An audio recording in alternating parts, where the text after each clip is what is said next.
Sebagai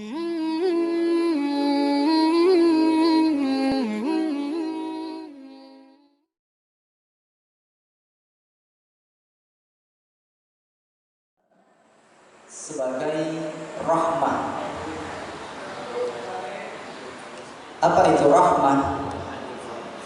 Kalau kita buka kamus, misalnya kamus Lisanul Arab, itu disebutkan rahmah itu secara bahasa artinya ar-riqah, ya, wa ta'attuf. Ar-riqah wa ta'attuf. Jadi rahmah itu secara lughawi, secara bahasa itu maknanya adalah ar-riqah wa ta'attuf. Ar-riqah itu artinya kelembutan. Jadi berperilaku lembut, itu ar-riqah. Kalau at-ta'attuf itu artinya punya rasa kasihan, punya rasa iba. Itu yang disebut at-ta'attuf. Jadi rahmah itu secara bahasa itu bisa berarti ar-riqah wa ta'attuf. Jadi berlemah lembut, ya, berperilaku lembut dan punya rasa kasihan, punya rasa iba terhadap pihak lain. Itu yang disebut rahmah. Tapi ini secara bahasa. Nah, secara istilah menurut Islam, jadi kalau yang tadi itu menurut bahasa Arab, tapi kalau secara istilah menurut syariat Islam, rahmah ini penafsirannya perlu kita merujuk kepada kitab-kitab tafsir. Ada beberapa ulama ahli tafsir menafsirkan kata rahmah dari surah Al-Anbiya ayat 107 tadi. Ada beberapa penafsiran, misalnya Ibnul Qayyim Al-Jauziyah misalnya, ya, itu menafsirkan rahmah di sini bahwa beliau menyatakan alam semesta itu secara umum mendapatkan manfaat. Jadi rahmah itu adalah manfaat untuk alam semesta. Jadi ketika Allah mengutus Rasulullah mewahyukan Al-Quran, ketika Rasulullah membawa risalah Islam, maka alam semesta, khususnya manusia, itu mendapatkan manfaat dari risalah yang dibawa oleh Rasulullah Sallallahu Alaihi Wasallam. Jadi manusia mendapatkan manfaat dari risalah yang dibawa oleh Rasulullah Sallallahu Alaihi Wasallam. Maka siapa saja yang mengikuti risalah yang beliau bawa, siapa saja yang mengikuti risalah yang dibawa oleh Rasulullah Sallallahu Alaihi Wasallam, maka dia akan mendapatkan manfaat, dia akan mendapatkan kemuliaan hidup, baik di dunia maupun di akhirat. Bahkan orang kafir pun ketika Rasulullah diutus membawa risalah, orang kafir pun mendapatkan rahmat. Apa rahmat untuk orang kafir dari diutusnya Rasulullah SAW membawa risalah? Di antara rahmat yang dirasakan orang kafir itu adalah azab atau siksa itu untuk mereka tidak diberikan secara instan, ya, di dunia ini, sebagaimana yang menimpa umat-umat terdahulu. Kalau kita membuka ayat-ayat Al-Quran, itu kita menemukan orang-orang kafir terdahulu itu, begitu Allah mengutus seorang nabi, seorang rasul, lalu mereka menolak dakwah nabi dan rasul itu umumnya Allah Subhanahu wa taala langsung menimpakan azab kepada mereka. Misalnya kaumnya Nabi Musa alaihissalam, ya. Ketika Nabi Musa alaihissalam mendakwahkan risalah dari Allah Subhanahu wa taala, kemudian kaumnya menolak bahkan menentang, itu langsung diberikan azab oleh Allah Subhanahu wa taala. Tapi khusus Rasulullah sallallahu alaihi wasallam ketika beliau mendakwahkan Islam, kemudian dakwah beliau ditentang, ditolak, itu tidak langsung diberikan azab di dunia ini. Ya, itu perbedaannya dengan umat-umat terdahulu. Nah, itu yang dijelaskan di beberapa kitab tafsir. Nah, kemudian penafsiran yang lain, misalnya Al-Imam Muhammad bin Ali Asy-Syaukani, itu beliau menafsirkan dalam kitab Fathul Qadir, ya. Beliau itu menjelaskan bahwa makna ayat ini, maksudnya makna ayat wa ma arsalnaka illa rahmatan lil alamin, beliau menjelaskan tidaklah kami mengutusmu. Jadi makna ayat ini adalah tidaklah kami mengutusmu wahai Muhammad dengan membawa hukum-hukum syariat. Jadi beliau mengaitkan dengan hukum-hukum syariat atau syariat Islam, melainkan sebagai rahmah bagi seluruh manusia. Jadi syariat Islam itu adalah rahmah, manfaat, bentuk kasih sayang Allah Subhanahu wa taala kepada umat manusia. Itu bentuk kasih sayang Allah kepada manusia. Nah, kemudian banyak lagi penafsiran-penafsiran yang lain. Misalnya tafsir Muhammad bin Ibnu Jarir, ya, atau yang kita kenal dengan Imam At-Tabari dalam tafsir beliau. Jadi tafsir beliau juga disebut tafsir At-Tabari. Dalam tafsir itu beliau mengutip satu riwayat dari Ibnu Abbas ketika menafsirkan ayat ini. Beliau menyebutkan man amana billah wal yaumil akhir, siapa saja yang beriman kepada Allah dan hari akhir, kutiba lahu rahmah fid dunya wal akhirah, maka dia diberikan rahmah di dunia dan akhirat. Jadi kalau orang beriman kepada Allah, beriman kepada hari akhir, menjadi seorang mukmin, maka diberikan rahmah untuk dia di dunia dan akhirat. Wa man lam yu'min billah wa rasulihi, namun siapa yang memilih tidak beriman, belum mau beriman kepada Allah dan Rasulnya, ufiya mimma ashabal umam minal khasaf wal qadhaf, dia itu ditunda, Allah itu menunda pemberian azabnya, sebagaimana sebaliknya umat terdahulu itu justru disegerakan azabnya. Ini bagi orang yang kafir, yang belum mau beriman kepada Allah dan Rasul. Nah, jemaah yang dimuliakan Allah Subhanahu wa taala, dalam memahami ayat ini, wa ma arsalnaka illa rahmatan lil alamin, itu tidak sedikit orang Islam yang keliru atau tidak tepat ketika memahami ayat ini. Karena ayat ini sering dijadikan ayat toleransi, ya, toleransi yang berlebihan. Jadi seringkali kita menemukan orang-orang yang bertoleransi secara berlebihan. Dalilnya ya berdasarkan ayat ini. Islam itu kan kata mereka rahmatan lil alamin. Ya, akhirnya ada toleransi. Nah, padahal kalau kita mengkaji ayat ini, ya, rahmah yang dimaksud di sini adalah ajaran Islam itu itu justru kalau diterapkan akan mendatangkan manfaat untuk orang banyak.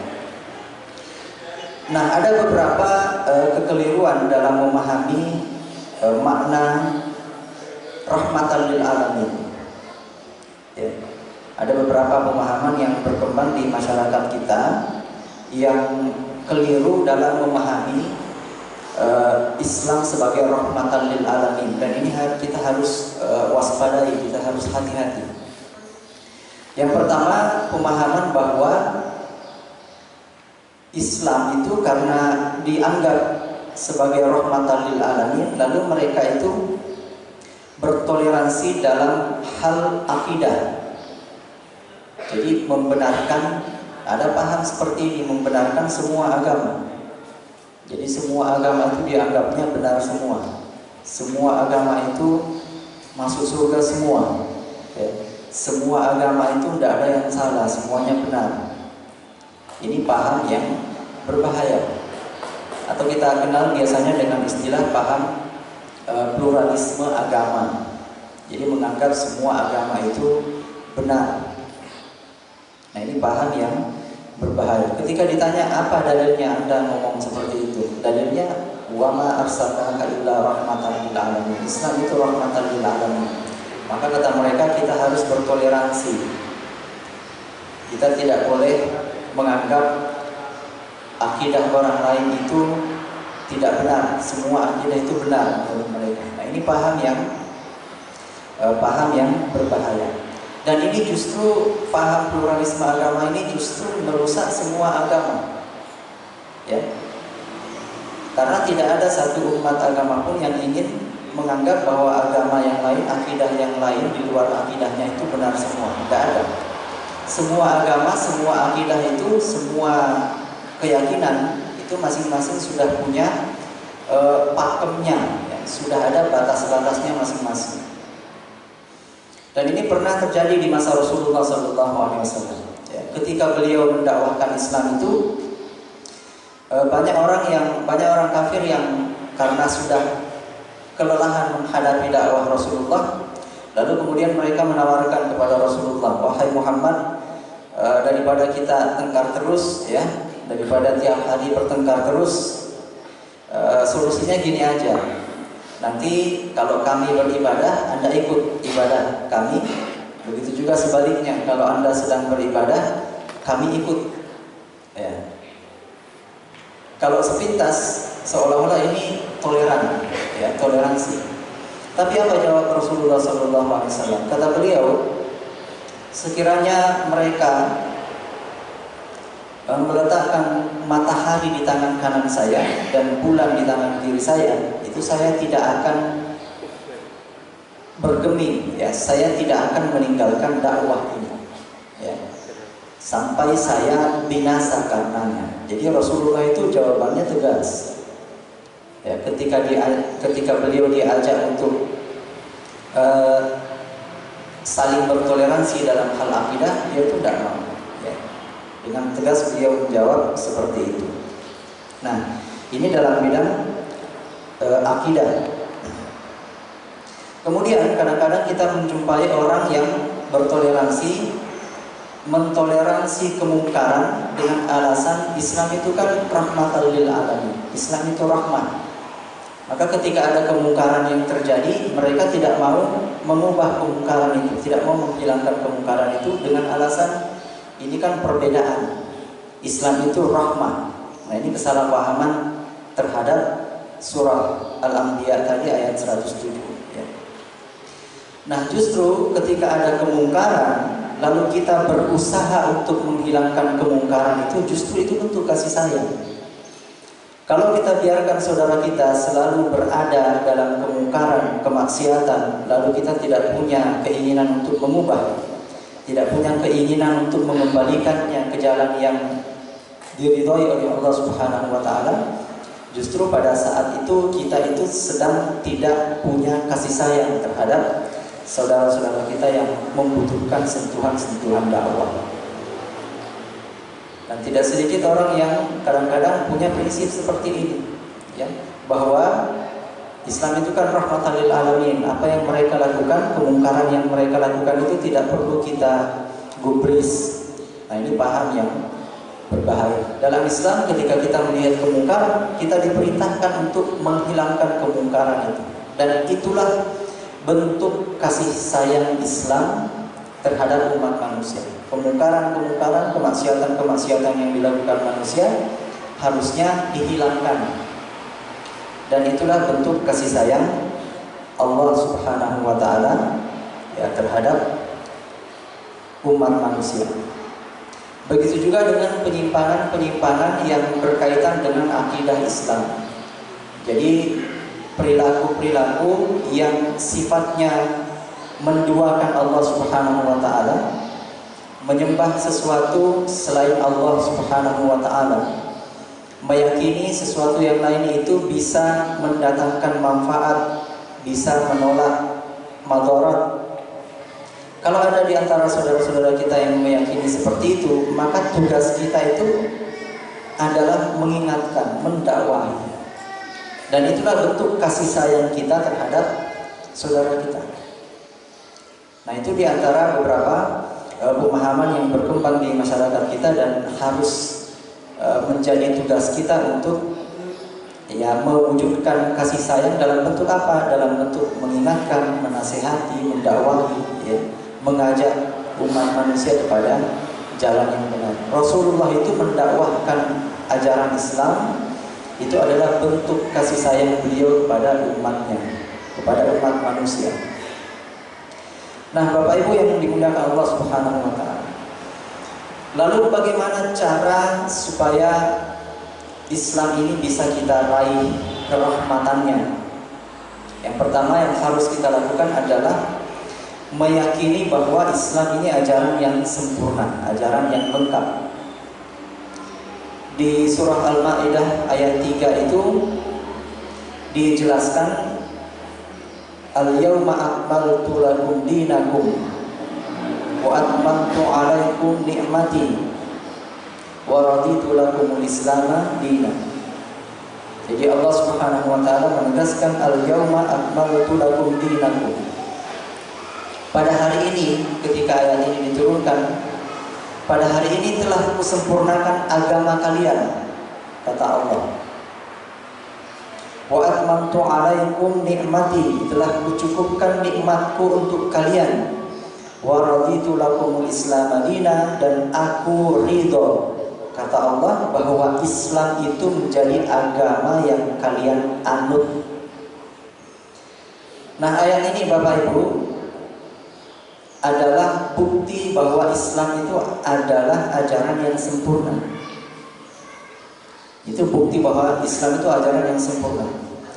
Dalam Islam itu apa-apa diatur, semuanya diatur. Bahkan kita mau tidur saja diatur itu. Ada doanya, adab-adabnya seperti apa. Mau masuk kamar kecil, mau masuk toilet, diatur. Kaki apa yang duluan masuk, ya. Nanti kalau keluar dari toilet, kaki apa yang harus melangkah duluan. Doanya apa, adab-adab selama di toilet seperti apa, diatur. Hal-hal yang kecil-kecil seperti ini pun diatur dalam Islam. Termasuk hal-hal yang besar, hubungan antar negara, itu diatur dalam Islam. Bahkan ada satu kitab khusus yang mengatur sistem tata negara dalam Islam. Misalnya kitabnya Imam Al-Mawardi, Al-Ahkam As-Sultaniyah, ya. Sistem tata negara. Jadi perkara-perkara yang kecil itu diatur dalam Islam sampai perkara-perkara yang besar. Kalau ada yang bilang kenapa sih Islam itu banyak sekali aturannya, ya? Kenapa terlalu banyak aturan? Justru banyak aturan itu adalah bentuk kasih sayang Allah. Sehingga semua aspek kehidupan kita itu diatur oleh Allah Subhanahu wa taala. Itu bentuk kasih sayang, ya. Aturan-aturan yang lengkap yang mencakup seluruh aspek kehidupan kita itu bentuk kasih sayang Allah Subhanahu wa taala. Maka kita harus yakin bahwa Islam itu agama yang sempurna. Ini langkah pertama untuk meraih kerahmatan Islam. Jadi ayat ini diturunkan, ayat ini menurut para ahli ulumul Quran, ayat ini adalah ayat terakhir yang diturunkan oleh Allah Subhanahu wa taala kepada Rasulullah sallallahu alaihi wasallam, yang merupakan bukti bahwa pewahyuan Al-Quran itu sudah sempurna, sudah lengkap, dan tidak ada lagi ayat yang turun setelahnya. Dan faktanya di tafsir Ibnu Katsir, 81 hari setelah ayat ini turun, Rasulullah kemudian wafat. Ya, beliau meninggal dunia 81 hari setelah ayat ini diturunkan. Nggak ada lagi ayat yang sesudahnya. Yang kedua, Bapak Ibu yang dimuliakan Allah, untuk meraih kerahmatan Islam, maka Islam itu tidak cukup hanya sekedar dikaji. Islam itu tidak cukup hanya sekedar didalami di pengajian-pengajian, di majelis-majelis taklim, dibahas di khutbah-khutbah, di ceramah-ceramah. Tidak cukup. Untuk meraih kerahmatan Islam adalah dengan cara apa? Dengan cara diterapkan. Agama ini sebaik apapun, sesempurna apapun, datang dari zat yang maha sempurna, yakni Allah Subhanahu wa Ta'ala. Kalau tidak diterapkan, mustahil kita merasakan kerahmatannya. Ya. Tidak mungkin kita bisa merasakan kerahmatan Islam kalau Islam ini tidak diterapkan, cuma sekedar dibaca, dikaji, bahkan kadang-kadang diperlombakan, ya, tapi tidak diamalkan, tidak diterapkan. Hukum-hukumnya diabaikan, tidak mungkin bisa dirasakan kerahmatannya. Maka langkah kedua supaya Islam itu bisa dirasakan kerahmatannya untuk seluruh umat manusia adalah ya dengan cara diterapkan. Misalnya Allah Subhanahu wa Ta'ala memerintahkan kita muslim dan muslimah menutup aurat. Itu kan bentuk rahmah, bentuk kasih sayang Allah Subhanahu wa Ta'ala. Tapi kalau hanya dibaca, tidak diamalkan, maka rahmah ini tidak bisa kita rasakan. Yang ketiga, jamaah yang dimuliakan Allah Subhanahu wa Ta'ala, untuk merasakan kerahmatan Islam, kalau yang pertama tadi kita meyakini bahwa Islam ajaran yang lengkap. Yang kedua, ajaran ini diterapkan. Langkah yang ketiga apa? Menerapkannya itu jangan setengah-setengah, tapi menerapkannya itu harus totalitas. Contoh misalnya, dalam Islam itu ada hukum potong tangan bagi pencuri. Jadi kalau ada orang mencuri, ya dipotong tangannya dalam Islam. Tentu dengan kadar tertentu, ya. Tapi dipotong tangannya dalam Islam kalau ada orang yang mencuri. Nah, itu sistem sanksi. Tapi kalau kita hanya menerapkan sistem sanksi Islam, begitu ada yang mencuri dipotong tangannya, ada yang mencuri dipotong tangannya, ada yang mencuri dipotong tangannya. Kalau kita hanya menerapkan sistem sanksinya, maka seolah-olah Islam ini agama yang kejam. Tapi coba kalau kita menerapkan Islam ini sempurna.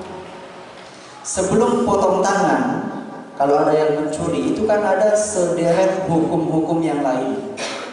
Misalnya Islam memerintahkan kita, terutama bagi laki-laki, mencari nafkah untuk keluarga. Kalau belum berkeluarga, paling tidak dia bisa menghidupi dirinya sendiri kalau sudah balik. Ya. Kalau dia misalnya tua renta, tidak bisa bekerja, atau cacat yang tidak memungkinkan dia untuk kerja, maka kemudian yang menafkahi dia siapa? Ya, keluarganya. Itu dalam Islam. Kalau dia sebatang kara, tua renta atau cacat, tidak punya apa-apa, keluarga juga tidak ada, siapa yang akan menafkahi dia? Kalau dalam Islam yang menafkahi dia negara. Negara harus turun tangan menghidupi orang yang seperti ini, menafkahi orang yang seperti ini. Nah, kalau semua hukum ini diterapkan secara sempurna, kok masih ada yang mencuri? Nah, baru kemudian diterapkan hukum potong tangan. Karena keterlaluan, kalau sudah dipenuhi semua kebutuhannya masih mencuri, nah, baru kemudian diterapkan hukum potong tangan. Masalahnya sekarang banyak yang memperjuangkan penegakan syariat, tapi hanya mengambil sistem sanksinya. Kalau ada yang mencuri, potong tangan, tapi mengabaikan hukum-hukum yang sebelumnya. Padahal hukum potong tangan itu diberlakukan karena udah keterlaluan, sudah dijamin hidupnya kok masih mencuri. Kalau berzina, kalau dia sudah menikah, hukumannya apa? Dirajam. Kalau dia belum menikah, berzina, hukumannya dicambuk 100 kali. Itu sanksi. Tapi ada hukum-hukum yang lain yang berkaitan dengan ini. Apa? Misalnya diperintahkan kita menundukkan pandangan. Ya. Nikah dipermudah dalam Islam. Apalagi interaksi lawan jenis laki-laki perempuan dijaga. Kita diperintahkan menutup aurat. Itu semua hukum-hukum untuk mencegah terjadinya perzinahan. Kalau hukum-hukum ini diterapkan semua, insya Allah perzinaan itu minim. Ya. Nikah sudah dipermudah, kok masih ada yang berzina? Maka wajar kalau kemudian diberi sanksi. Tapi masalahnya sebagian saudara kita memperjuangkan syariat Islam hanya menginginkan sanksinya. Kalau ada yang berzina dicambuk, dirajam. Tapi hukum-hukum ini diabaikan. Maka untuk merasakan kerahmatan Islam, kita harus menerapkan Islam secara totalitas. Semua hukumnya diterapkan, baru kemudian bisa kelihatan rahmatnya. Tapi kalau cuma diambil sistem sanksinya tadi, ya seolah-olah kesannya Islam ini agama yang mengerikan, ya. Karena hukum-hukumnya hanya diambil sebagian. Maka dalam Al-Quran kita diingatkan oleh Allah Subhanahu wa Ta'ala tentang orang yang mengambil Islam hanya sebagian. Apa kata Allah? Afatu'minuna bi ba'dil kitab wa takfuruna bi ba'd? Apakah kamu hanya ingin beriman pada sebagian isi kitab ini dan mengabaikan sebagian yang lain? Fama jazaa'u man yaf'alu dzalika minkum illa khizyun fil hayatid dunya wa yaumal qiyamati yuraduna ila asyaddil adzab. Orang yang berbuat seperti itu hanya mengambil Islam sebagian, meninggalkan Islam sebagian, maka diberikan janji oleh Allah Subhanahu wa Ta'ala berupa apa? Kehinaan dalam kehidupan dunianya, dan di akhirat nanti diberikan ganjaran siksa oleh Allah Subhanahu wa Ta'ala karena mengambil Islam cuma sebagian. Yang terakhir, jemaah yang dimuliakan Allah Subhanahu wa Ta'ala, untuk merasakan kerahmatan Islam, maka aturan Islam itu harus diterapkan kepada semua orang, termasuk kepada orang kafir.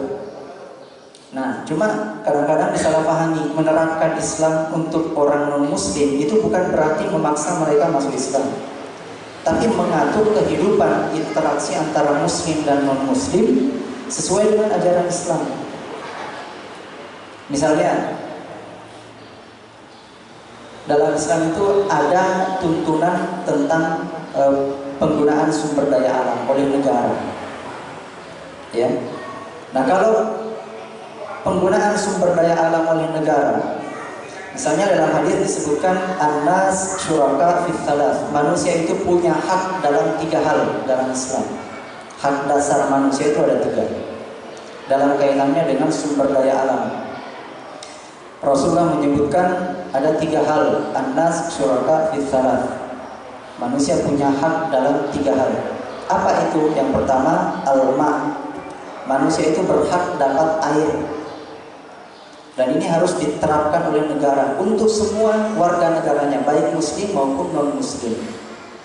Jadi tidak usah lihat agamanya kalau mau ngasih air. Negara itu mau ngasih air kepada warga negaranya, tidak usah lihat agamanya apa. Itu kalau dalam Islam, kalau negaranya menerapkan Islam.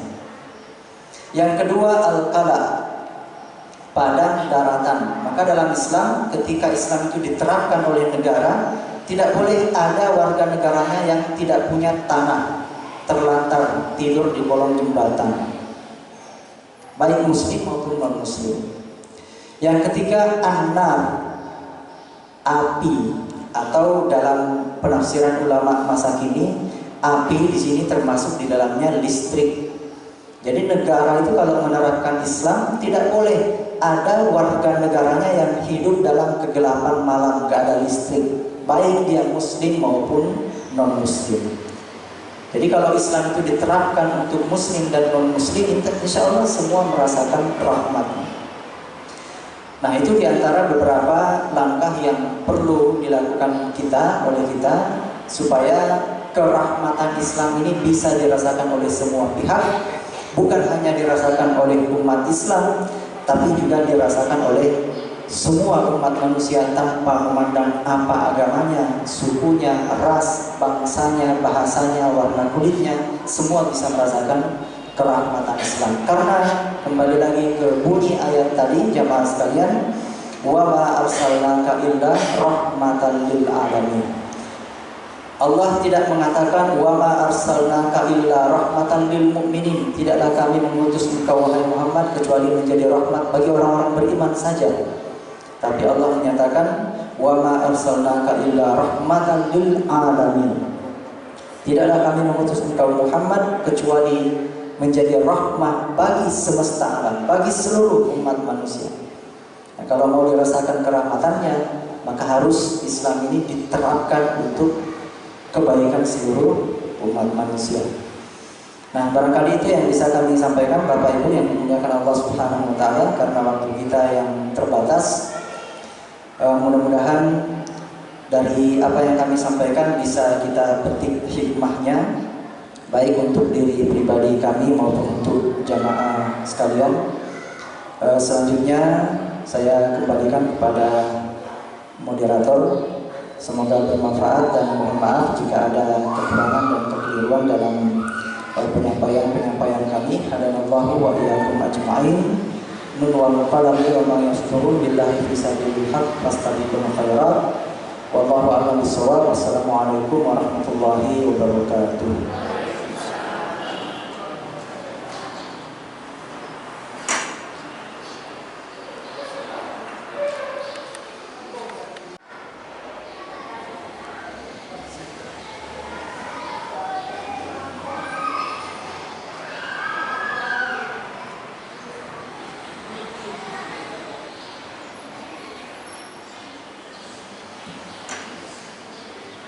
Jazakallahu khairan Ustaz atas nasihatnya. Mudah-mudahan itu memberikan kita pencerahan dan menjadikan kita menjadi semakin berkualitas dalam beragama kita. Untuk selanjutnya adalah tilawah anak yang pada kesempatan pagi hari ini akan disampaikan oleh adik Iklimah Salsabila Az-Zahra dari TPQ Al-Hasanah Semarang. Ada nih? Sana? Oh ya, ya.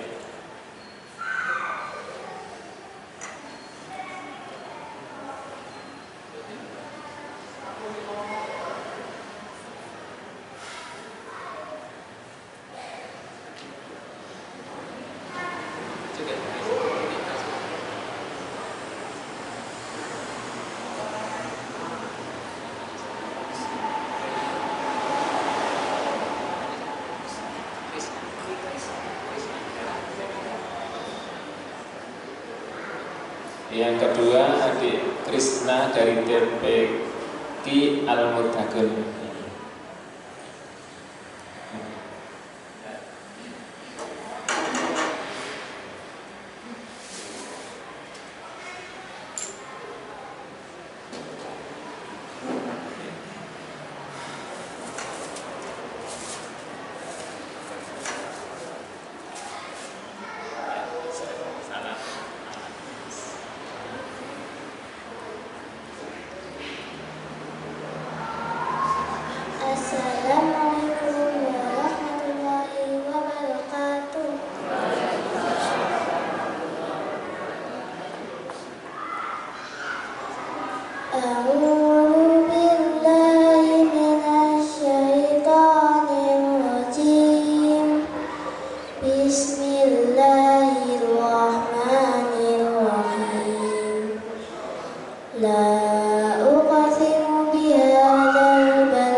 Ayah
Demikian tadi Bapak Ibu yang dirahmati Allah,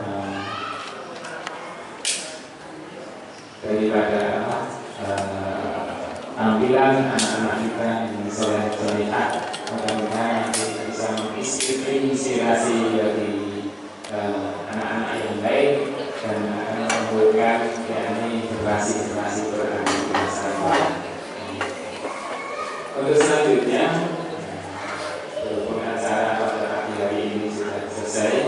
Nanti masih ada acara daripada yakni Mu'alaf Center Yogyakarta, yakni ikrar masuk Islam dari para mu'alaf. Nanti di sini ikrar dari Mu'alaf Center. Maka dari itu waktu kami berikan sepenuhnya dari saya, dari pemandu pengajian, dan minta maaf. Assalamualaikum warahmatullahi wabarakatuh.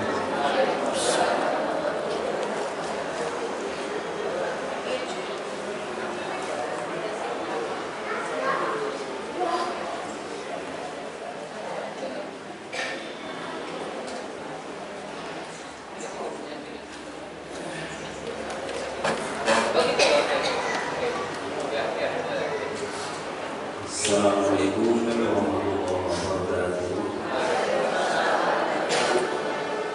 Alhamdulillah, Rasulullah Ibu-ibu bapak, mohon sabar sebentar, kita akan saksikan saudara kita yang mau bersyahadat pagi ini. Mohon nanti setelah selesai karena cepat untuk mendoakan agar saudara kita dengan Islam ini masuk Islam dalam keadaan baik, kemudian aman, terus tetap istiqomah dengan Islam ini ya. Nah, sebenarnya pagi ini akan dipandu dari Mu'alaf Center Yogyakarta, tapi tadi jam 6 baru berangkat dari Jogja. Ini mungkin perjalanan hampir sampai, tetapi yang mau bersyahadat insya Allah sudah rawuh. Nanti kita akhiri di depan untuk bersyahadat. Informasi berikutnya, Ibu Bapak, pagi ini juga di depan masjid sudah datang itu untuk bulldozer bangunan-bangunan yang di depan maupun yang di belakang agar nanti parkir kita ini menjadi lebih luas. Semoga kegiatan pagi sampai siang nanti memberikan kemudahan dan menjadikan masjid kita ini menjadi masjid yang banyak tamunya dan hadir masjid kita menjadi masjid yang makmur. Hadiahnya lagi hari ini juga kehadiran dari teman-teman bersih-bersih masjid Yogyakarta yang mana 100 relawan akan hadir bersih-bersih masjid di masjid kita ini ya, dari pagi ini nanti sampai jam 2 sampai 100 orang dari Magelang, Muntilan, Yogyakarta sekitarnya hadir ke tempat kita ini. Semoga nanti relawan-relawan ini menjadi saudara kita yang nanti diterima amalnya dan menjadi syarat yang mudah untuk masuk ke surganya Allah SWT. Amin ya rabbal alamin. Nanti kita ya, kalau minta bantu ya bantu doa. Ini insya Allah sudah rawuh dari MCY, dari Mu'alaf Center. Bapak yang berkenan akan bersyahadat, kami mohon untuk ke depan beserta saksinya ya.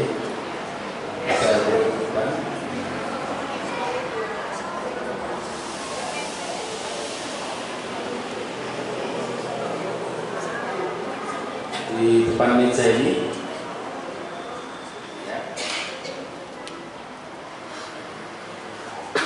ya, silakan duduk.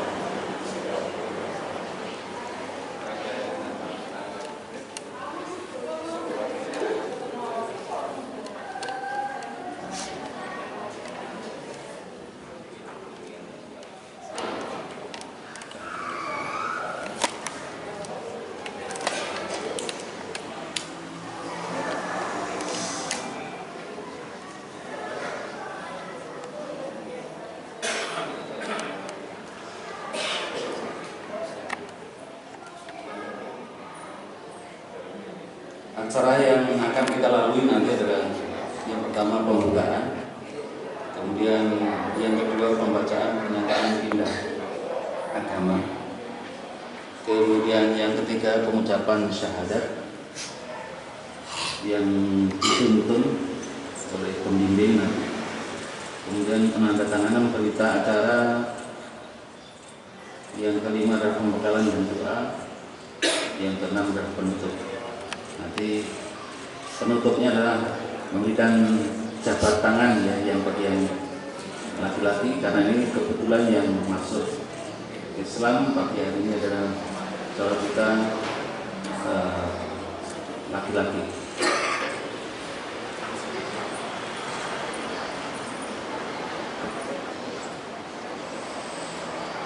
Pak Sampun tahu Mas Aktif tunggu sebentar, sudah bertemu sudah. Itu sudah sampai di teras.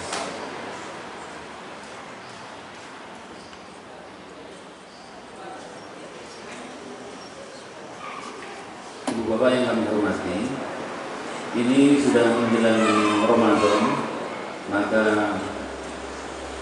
bulan Rajab ini Allah ternyata berikan banyak hal kemudahan kepada kita, sehingga kajian-kajian kita diwarnai oleh kehadiran anak-anak kita yang kecil dan menghafalkan ayat-ayat suci Al-Quran. Semoga nanti di Ramadan makin semarak lagi anak-anak TPQ kita di sekitar Prambanan. Jadi yang hadir bergantian dari TPA bergantian. Semoga nanti anak cucu kita juga bisa hafal Quran. Kepada Ustaz Amrul, kami persilakan untuk bisa langsung, atau posisi mejanya di tengah seperti itu. Di tengah biar bisa disaksikan oleh saudara kita Bapak Ibu. Agak ya. Selamat datang dari tim MCD Mu'alaf Center Yogyakarta yang akan membantu kita agar masjid kita ini bisa untuk menjadi tempat yang mudah bagi saudara kita yang mau pindah agama, yang mau masuk Islam.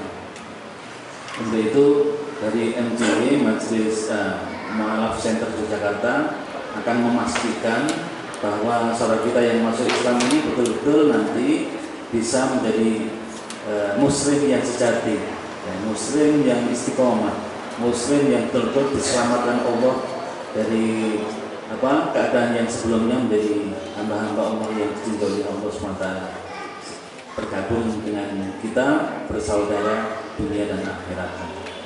Untuk selanjutnya kami haturkan kepada tim MCZ Ustaz yang berkenan untuk memandu waktu. Pomnya ini sudah kita siapkan. Yang mana saja?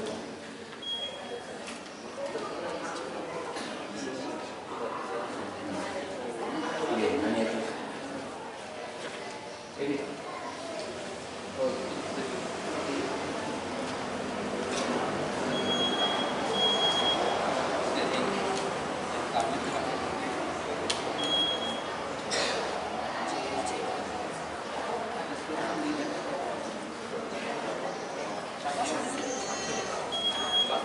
Oh iya,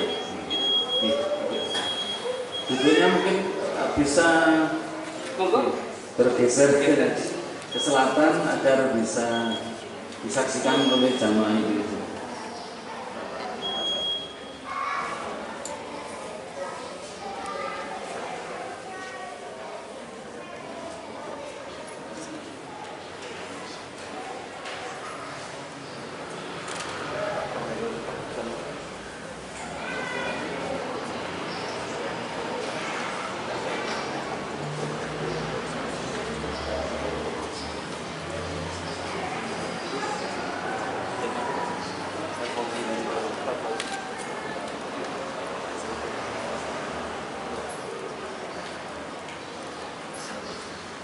Assalamualaikum warahmatullahi wabarakatuh.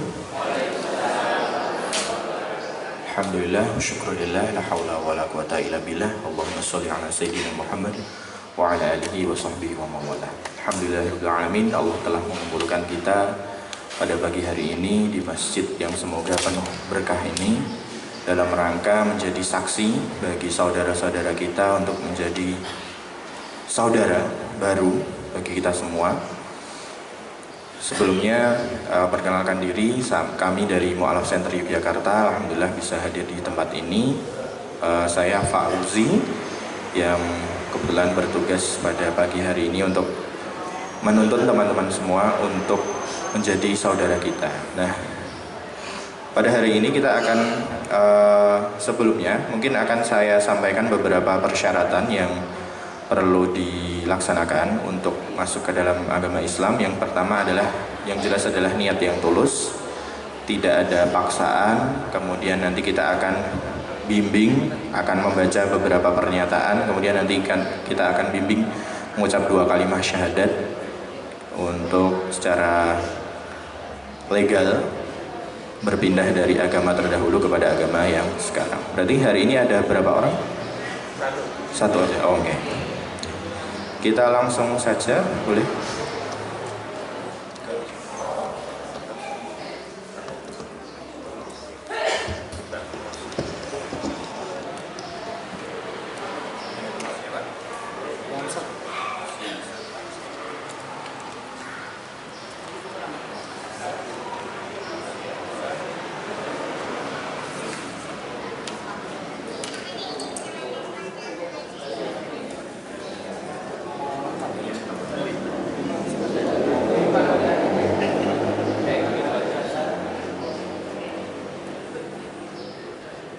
Jadi prosesi pertama adalah pengisian formulir. Di sini disebutkan nama, kemudian tempat tanggal lahir, alamat dan seterusnya. Kemudian nanti setelah mengisi formulir kita akan Mas Jansen akan membaca surat pernyataannya. Kemudian nanti terkait prosesi syahadat kita akan bimbing bersama-sama. Setelah itu ada prosesi penandatanganan formulir, dan kemudian yang menjadi catatan bahwa sertifikat atau surat pernyataan ini akan diserahkan kepada Mas Jansen nanti setelah Mas Jansen bisa lulus ujiannya. Nah, ujiannya adalah apa? Ujiannya adalah bisa sholat, bisa wudhu dengan baik. Nah, itu saja sudah cukup insya Allah. Sekarang hari Ahad 12 Februari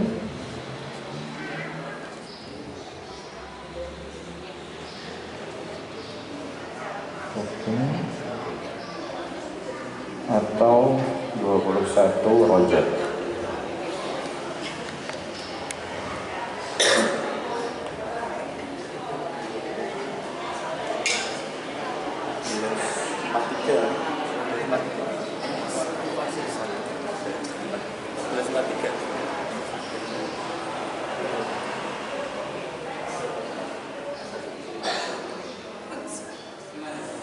Bismillahirrahmanirrahim. Ini sebelum kita mengucap prosesi syahadat, Mas Jansen, Petrus Jansen Kimanda sudah yakin dengan keputusannya? Saya yakin lahir dan batin. Tidak ada yang memaksa, tidak ada ancaman dan seterusnya? Tidak ada sama sekali. Alhamdulillah, kita jadi saksi ya bersama-sama. Selanjutnya silakan Mas Jansen membaca mulai dari surat Bismillah, kemudian surat pernyataan, dan sampai dengan mengucap 2 kalimat syahadat. Untuk syahadatnya nanti kita akan bimbing. Identitasnya disebutin susah. Nama saja itu. Hari ini ya, surat pernyataan. Surat pernyataan memeluk agama Islam. Sesungguhnya agama di sisi Allah adalah Islam. Nama saya Petrus Jansen Kimanda. Dengan Maaf, sebelumnya agama saya terdahulu adalah Kristen. Dengan penuh kesadaran dan niat tulus dalam diri sendiri bahwa mulai pada hari ini, Ahad tanggal 12 Februari 2023, saya telah meninggalkan agama saya terdahulu, agama Kristen, dan pada saat ini saya menyatakan diri memeluk agama Islam di hadapan para saksi dengan mengucapkan dua kalimat syahadat.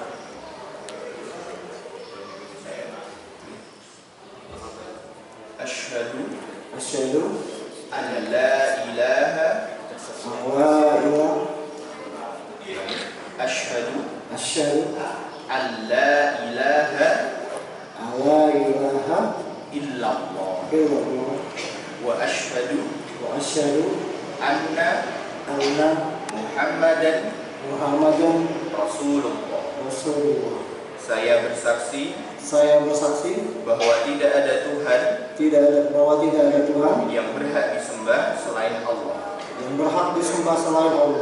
Dan saya bersaksi bahwa Nabi Muhammad adalah utusan Allah.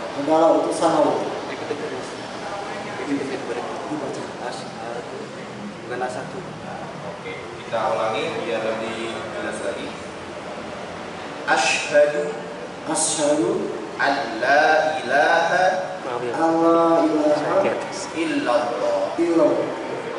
wa asyhadu anna Muhammadan Rasulullah. Ini adalah dua kalimat yang ringan di lisan namun berat dalam amalan. Dengan dua kalimat ini alhamdulillah Mas Jansen sudah secara resmi memeluk agama. Berikut pernyataan saya. Selanjutnya saya menyatakan sanggup, patuh, dan taat menjalankan perintah syariat Islam. Semoga Allah selalu memberikan pertolongan dan petunjuk kepada kita semua. Amin.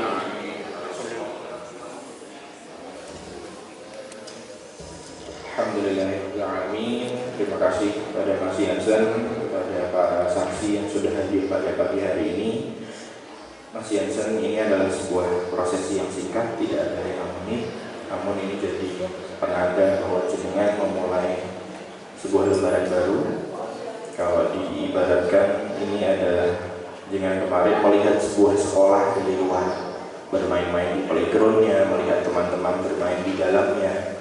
Tidak ada paksaan, tidak ada paksaan siapapun untuk masuk ke sekolah tersebut. Dan sekarang Anda memutuskan untuk mendaftar, otomatis tugas siap menanti, kemudian belajar harus juga wajib. Namun di sisi lain Anda juga berhak untuk mendapatkan nilai-nilai yang terbaik dari sisi Allah Subhanahu wa Ta'ala. Kemarin jenengan mungkin telah berbuat baik di dalam agama terdahulu, dan Allah Subhanahu wa Ta'ala Maha Rahman, Maha Rahim. Kebaikan-kebaikan Anda terdahulu tercatat sampai sekarang. Namun di sisi lain keburukan-keburukan jenengan yang masa lampau semuanya terhapus.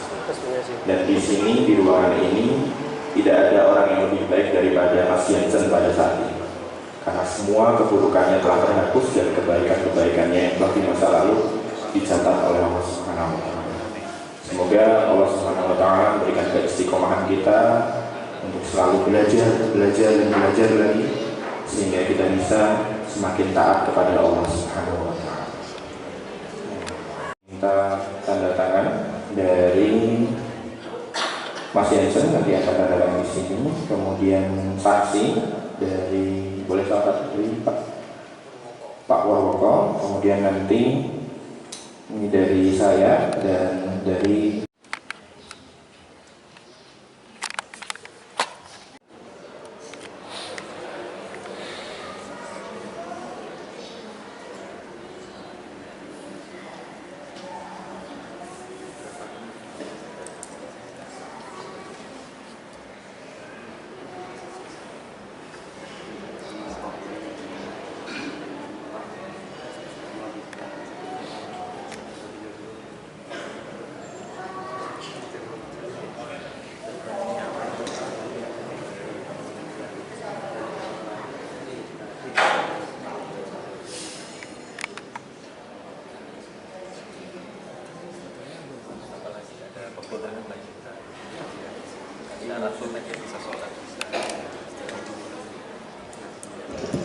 Jadi untuk persyaratan mungkin bagi saudara atau tetangga yang mungkin ingin masuk agama Islam, persyaratannya adalah nanti fotokopi KTP 2 lembar, kemudian foto berwarna 3 kali 4 3 lembar, sama nanti akan ada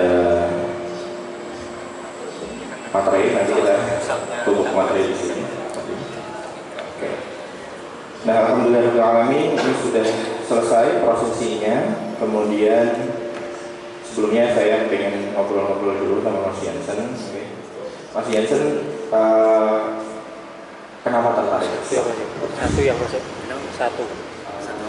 Yang pertama, saya orangnya tahu, terus yang kedua teman-teman saya kebanyakan itu muslim semua, di tempat kerjaan ataupun teman main. Nah, dari pertama tertariknya itu dari pas di kerjaan. Kan awalnya itu setiap hari Jumat itu kan ada Jumatan, jadi saya ikut Jumatan aja ke masjid itu sama teman-teman, ya kasarannya bolos kerja. Tapi lama-lama ada kayak hasrat gitu, jadi pengen tahu lebih lanjut. Cuman waktu itu nggak ada yang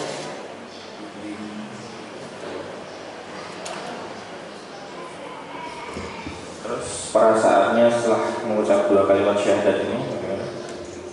Ya jujur aja Pak, pertama grogi sih, cuma habis ngucapin itu ya tenang.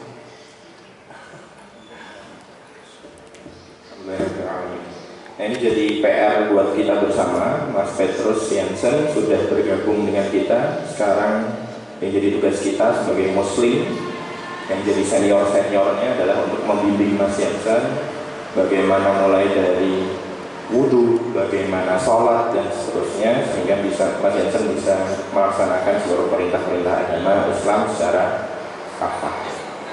Dan tugas Mas Jansen pertama hari ini adalah untuk mandi junub, karena salah satu syariatnya adalah setelah masuk ke dalam agama Islam adalah untuk mandi junub, kemudian nanti berwudhu, kemudian nanti belajar sholat.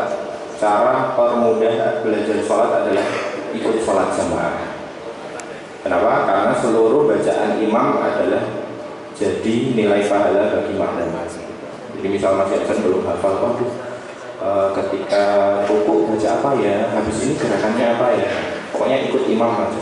Nanti insya Allah Mas Jansen akan perlahan-lahan bisa hafal, kemudian juga belajar sendiri terkait bacaan dan gerakan. Kemudian dari Mu'alaf Center di Jakarta kami juga memberikan kenang-kenangan untuk Mas Jansen. Pertama ada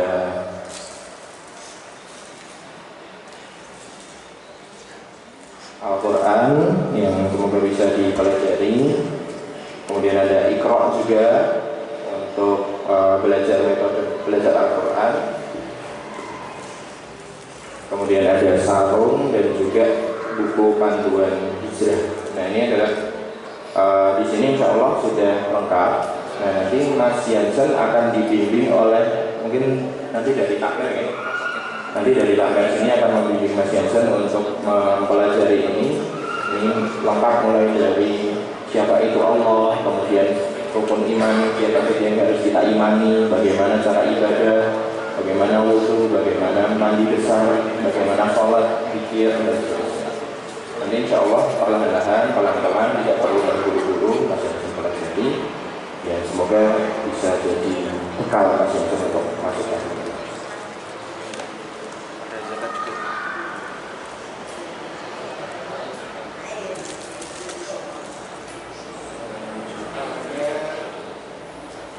Oke, ada zakat mal, karena salah satu mustahik atau orang yang berhak untuk mendapatkan zakat mal adalah seorang mu'alaf. Zakat mal itu zakat berbentuk uang. Oke. Ini selamat, silahkan diterima, semoga berkah. Yang mau dokumentasikan boleh.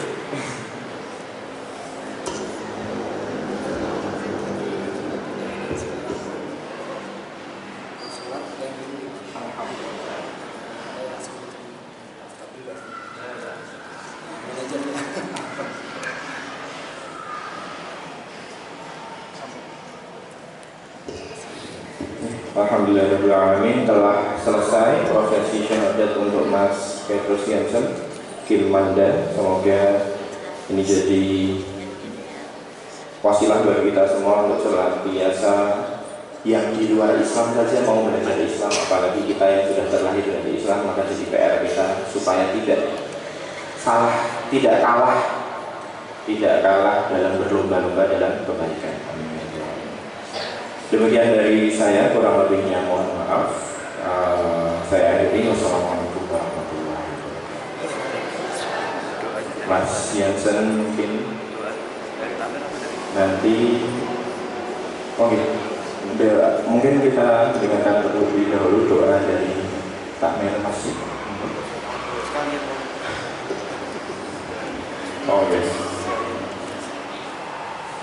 Monggo kita doakan, kita tenangkan tangan, kita tundukkan kepala, kita rendahkan diri kita di hadapan Allah Subhanahu wa Ta'ala, Allah yang menciptakan segala sesuatu, yang membolak-balikkan hati. Bismillahirrahmanirrahim. Alhamdulillahirabbil alamin. Wassalatu wassalamu ala asyrofil anbiya'i wal mursalin sayyidina Muhammadin wa ala alihi washabbihi ajmain.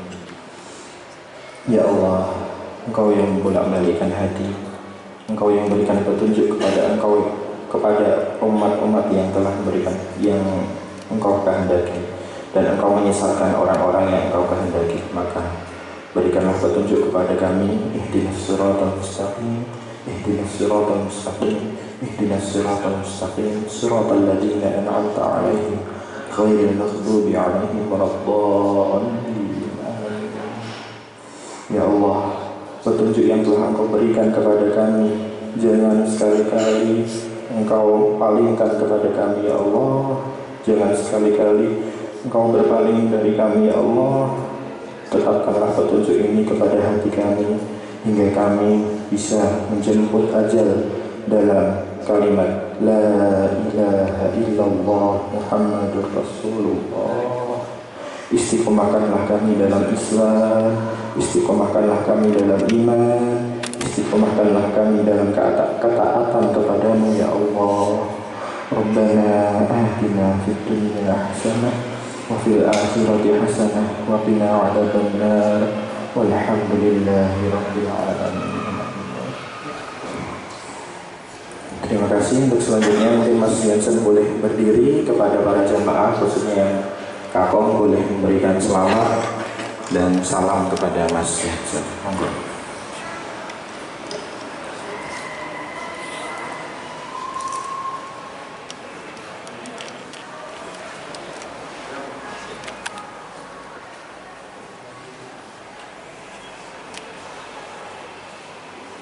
Berdiri aja, biar jamaah yang berdiri.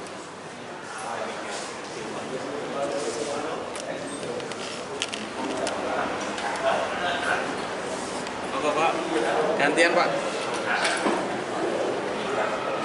Monggo, silakan. Selamat.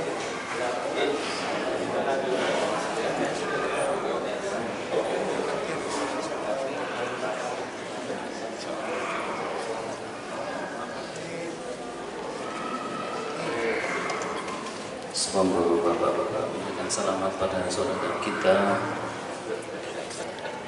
yang baru saja masuk Islam. Ibu-ibu, bila sudah selesai, dimohon untuk menikmati hidangan di depan. Demikian juga Bapak-Bapak, alhamdulillah hari ini Allah berikan nikmat pada kita semuanya. Dari takmir, bila banyak salah mohon maaf. Bila taufiq wal hidayah. Assalamualaikum warahmatullahi wabarakatuh. Kepada Mas Jansen CZ dipersilakan langkah dulu untuk kita selesaikan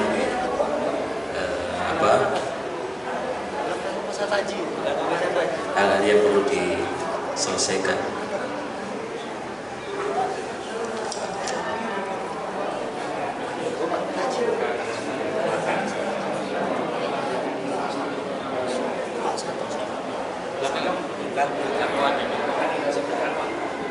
Solo Pak, makam haji asalnya misalnya ada di sekolah tuh